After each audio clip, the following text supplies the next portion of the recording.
that is very exciting, and I think it's also a part of the MSU chain, because the MSUs, they don't operate in a vacuum. You know, they are very dependent on all parts of the pre-hospital stroke care chain. So training your paramedics in NIHSS, which is the in-hospital gold standard, and it is the MSU gold standard stroke scale. So if you do this, you will have a common language in your pre-hospital and to in-hospital stroke care chain.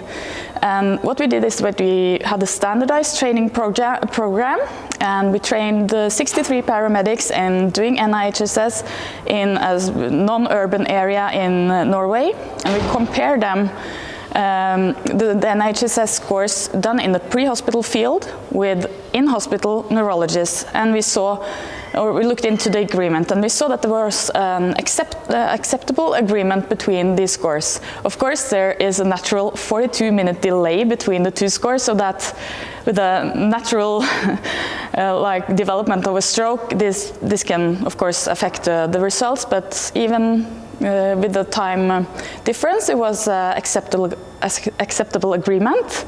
And we also compared NIHSS trained paramedics with the ordinary paramedics using FAST to see if there was a time loss, but we saw that there were no significant differences in the time used on scene or in the pre-hospital phase. And that is one of the reasons why NIHSS has not been tested in the pre-hospital settings before.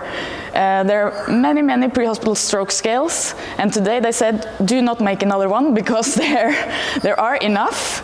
And there was thought why they are doing this, making the shortened scales, is because of time and complexity. But we have shown in this article that it is possible to train the paramedics.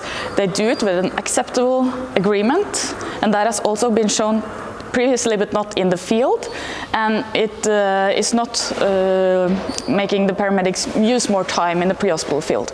So it's promising, but it needs further clinical trials, and there's also another sister study of this called PARANASP that has trained hundreds of